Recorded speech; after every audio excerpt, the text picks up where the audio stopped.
नमस्कार। आज के इस अध्ययन सत्र में हम भोजन के संवेदी विश्लेषण के बारे में पढ़ेंगे। भोजन के संवेदी विश्लेषण से क्या तात्पर्य है? अर्थात भोजन की गुणवत्ता का विश्लेषण संवेदी अंगों के आधार पर करना, जैसे कि नाक के द्वारा सूंघकर, जीभ के द्वारा स्वाद करके या आँखों के द्वारा भोज्य पदार्थों के कलर को देखकर। आइए हम देखें कि भोजन की गुणवत्ता परीक्षणों का क्या महत्व है। क्यों भोजन की गुणवत्ता की परीक्षण करने की ज़रूरत है? पहला, उपभोक्ताओं की पसंद, नापसंद और वरीयता को जानने के लिए। भोजन की गुणवत्ता की परीक्षा हम इसलिए करते हैं कि मार्केट में जब फूड प्रोडक्ट कोई बनकर आता है तो कंपनी ये आश्वासन लेना चाहती है कि वो फूड प्रोडक्ट बाज़ार में उपभोक्ताओं को पसंद आएगा या नहीं आएगा, या अगर दो तरह के प्रोडक्ट्स लॉन्च करें तो उस प्रोडक्ट की पसंद की वरीयता क्या होगी, कौन सा पहले नंबर पे होगा और कौन सा दूसरे नंबर पे। दूसरा, उत्पाद में विभिन्नताओं का उपभोक्ता या पैनल के सदस्यों की पसंद पर प्रभाव देखना। आपको ध्यान होगा, मैगी जब मार्केट में नई नई आई थी तो वो मैदा की बनी हुई आई थी। उसके पश्चात थोड़े समय के बाद ही उसमें चेंज लाया गया और मैगी आटा नूडल्स बने, और थोड़े समय के बाद मैगी वेजिटेबल नूडल्स बाज़ार में आए, और समय के बाद मैगी 7 ग्रेन नूडल्स आने लगे। अर्थात मैगी कंपनी ने अपने मैगी नूडल्स में समय समय पर चेंज किया और उस चेंज का उपभोक्ता का और पैनल के सदस्यों की पसंद पर प्रभाव संवेदी विश्लेषण के द्वारा देखा। तीसरा, उत्पाद पर संग्रहण एवं पैकिंग के प्रभाव को ज्ञात करना। कोई भी फूड प्रोडक्ट कंपनी जब उत्पाद बनाती है तो वो तुरंत ही उपभोक्ता के द्वारा काम में नहीं आता, बल्कि वो 2, 3, 6 महीने तक पैक पड़ा रहता है जब तक कि उपभोक्ता उसको कंज्यूम नहीं करता।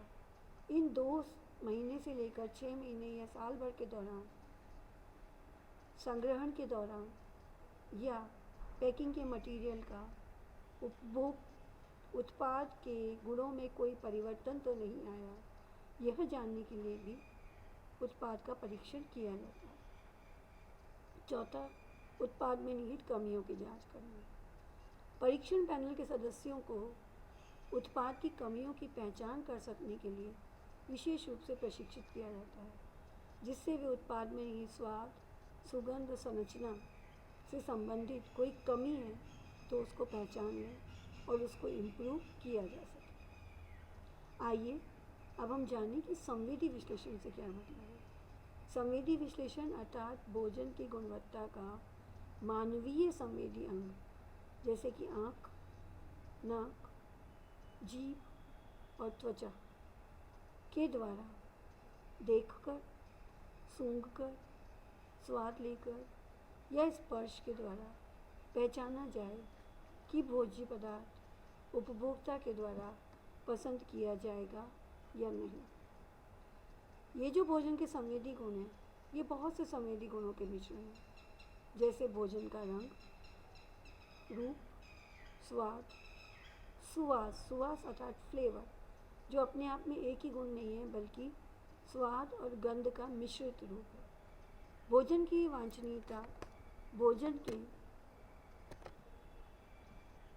गुणों पर ही नहीं बल्कि भोजन के संवेदी कारकों के प्रति व्यक्ति विशेष की प्रतिक्रिया पर भी निर्भर करती है। मान लीजिए कि मुझे सब्जी कोई चटपटी और मसालेदार पसंद है, तो वो देखने में जब तक चटपटी और मसालेदार नहीं दिखेगी तो मैं उसको खाना पसंद नहीं करूँगी। या चाय मुझे ज़्यादा मीठी पसंद है तो अधिक मीठी चाय ही मुझे अच्छी लगेगी, जिसे फीकी चाय पसंद है उसे कम शक्कर की चाय ही अच्छी लगेगी। व्यक्ति की इस अभिव्यक्ति का बहुत से मानसिक और सामाजिक कारकों का भी प्रभाव पड़ता है। जैसे अगर हमारा मन अच्छा है तो हमें साधारण से साधारण भोजन भी खाने की इच्छा होती है।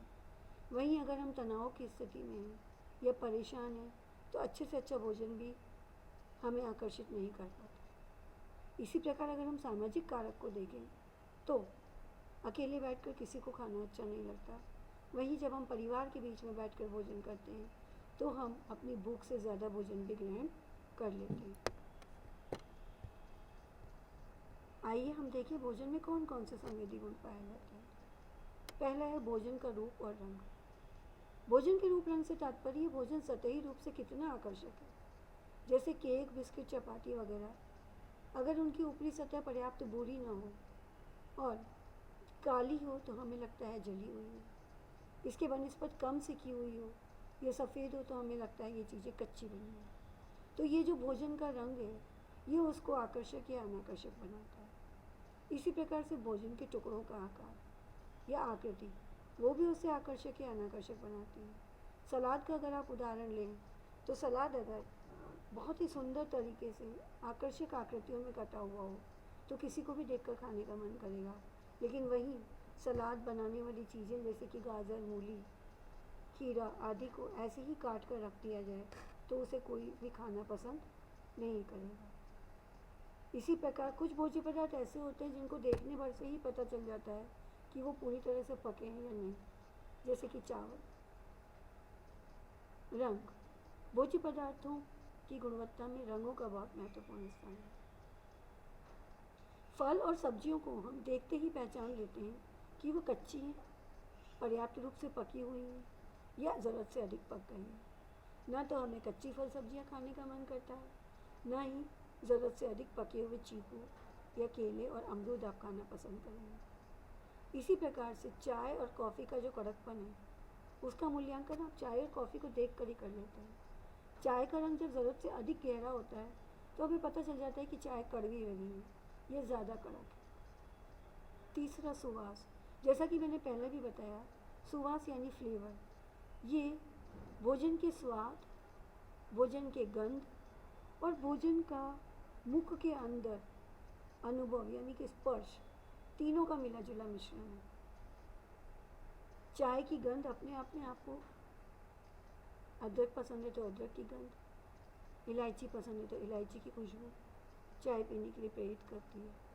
वहीं अगर उसकी मिठास आपकी आवश्यकता के अनुरूप उपयुक्त है तो वो आपको अच्छी लगती है, स्वाद आ गया। और तीसरा है मुखानुभव। मुखानुभव, चाय अगर जले हुए दूध की बना दी जाए तो आपको चाय पीने पर जो मुखानुभव है वो अच्छा सा नहीं आएगा, उसमें जले हुए दूध की गंध आएगी जो आपको पीने का मन नहीं करेगा। इसी प्रकार फल ताज़े आपके सामने रखे हैं लेकिन वो खाने के दौरान आपको लगे कि उनमें कुछ कसेलापन सा है, ज़रूरत से ज़्यादा कच्चे फल जैसे जामुन, केला अगर आप कच्चे खाएं तो उनमें एक अजीब सा तीखापन और एक कसेलापन सा आता है जो आपको खाने के बाद ही महसूस होता है, जिसे हम मुखानुभव कह सकते हैं। इसमें जो पहला अवयव है गंध, ये भोज्य पदार्थ में उपस्थित वाष्प तत्वों के कारण महसूस होता है। भोज्य पदार्थ जितना अधिक गर्म होगा, भोजन में गंध उत्पन्न करने वाले तत्व उतने ही ज़्यादा वाष्पित होंगे और आपके गंध के सेंसेशन को बढ़ा देंगे। इसी प्रकार से अगर भोज्य पदार्थ ठंडा होगा तो ये जो गंधयुक्त वाष्पशील तत्व हैं ये कम मात्रा में वातावरण में फैलेंगे और भोजन की गंध को कम कर देंगे, चाहे वो सुगंध हो चाहे दुर्गंध हो।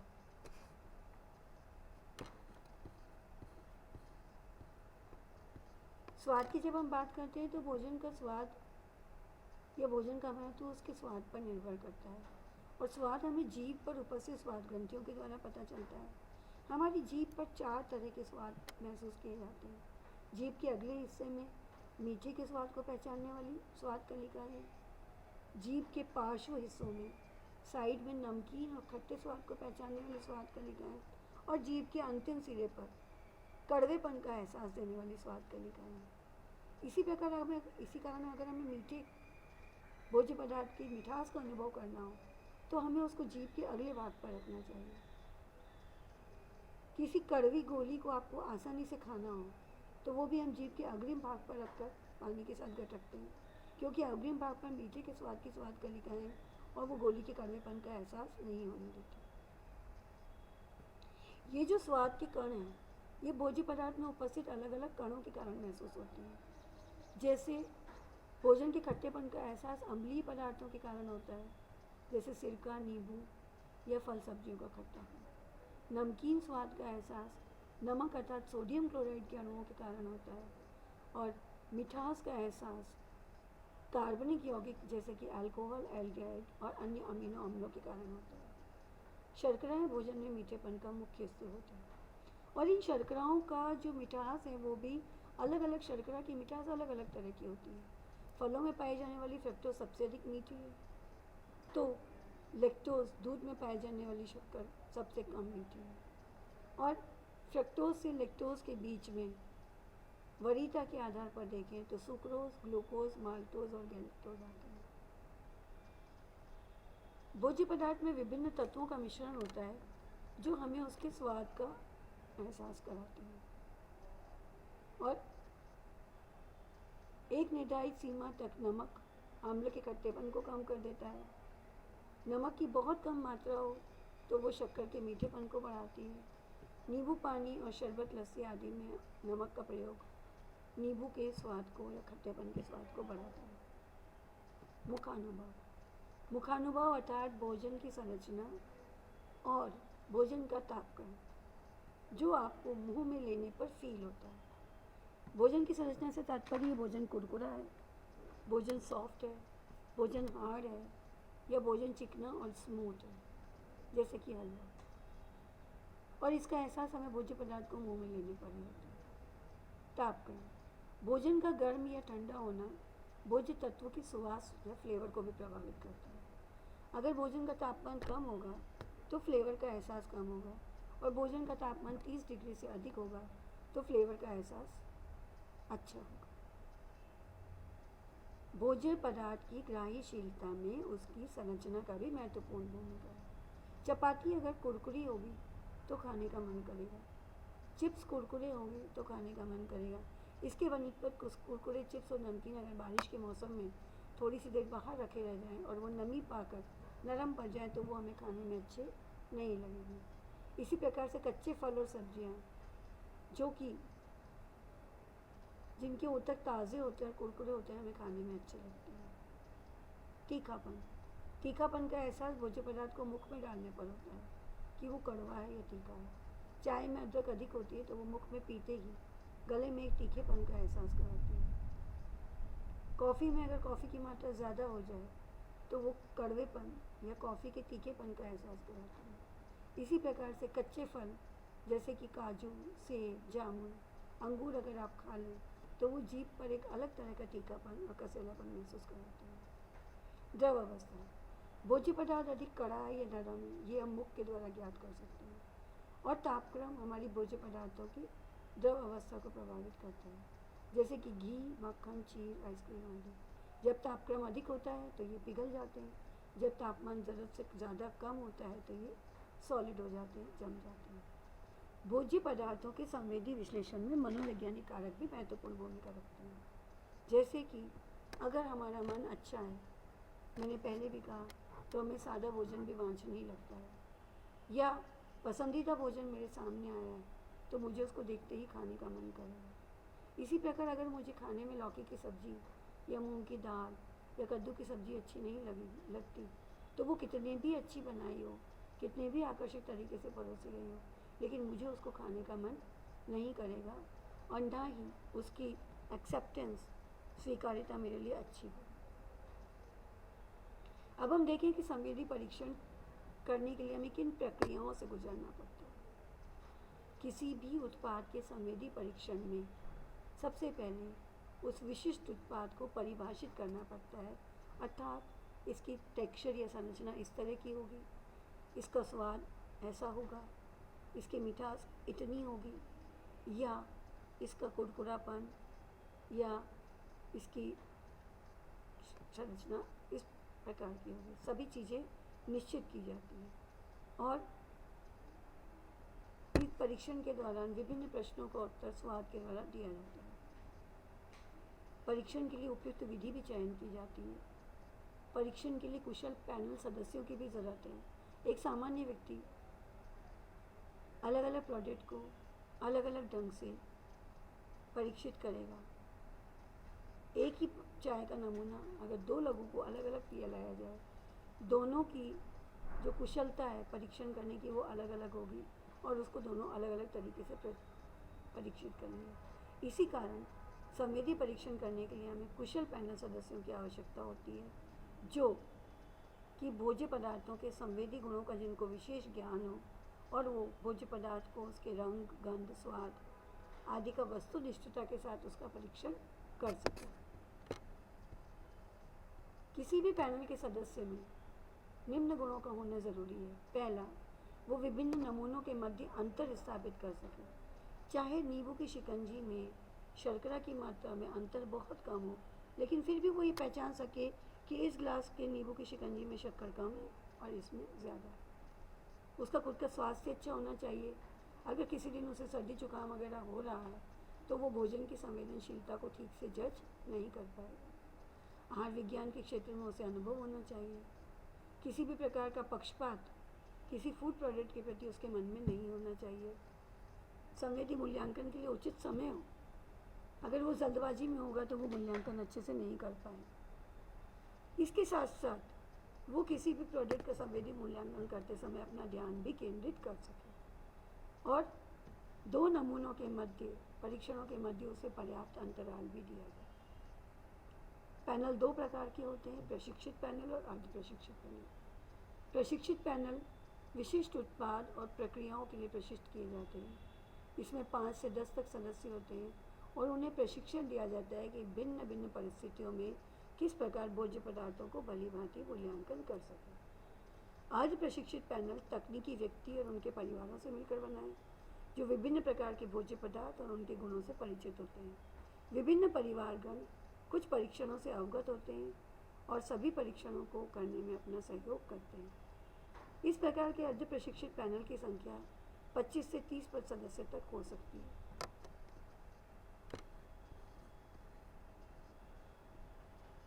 परीक्षण करने के लिए दो और आवश्यकताएं हैं। एक तो है स्वागत कक्ष।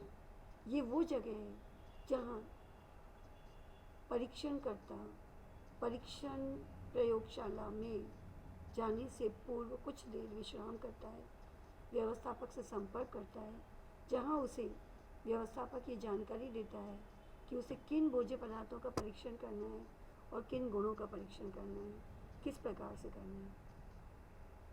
एक ऐसा कक्ष होता है जहाँ नमूनों का निर्माण किया जाता है।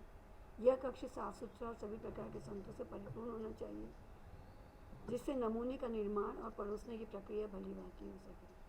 और तीसरा होता है परीक्षण कक्ष, जहाँ प्रत्येक सदस्य व्यक्तिगत रूप से अपने अपने नमूनों का मूल्यांकन कर सके। ये परीक्षण कक्ष छोटे छोटे कक्ष होते हैं जहाँ व्यक्ति एक कक्ष में एक ही व्यक्ति बैठ सकता है और वो परीक्षण करने के दौरान अन्य व्यक्ति को न तो देख सकता है, ना ही सुन सकता है और ना ही उससे बात कर सकता है।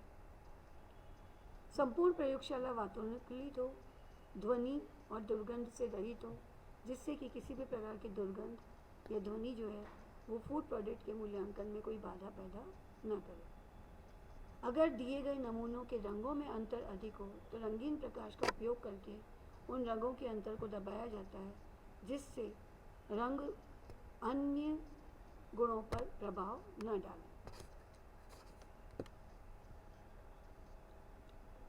सैंपल का निर्माण करने के लिए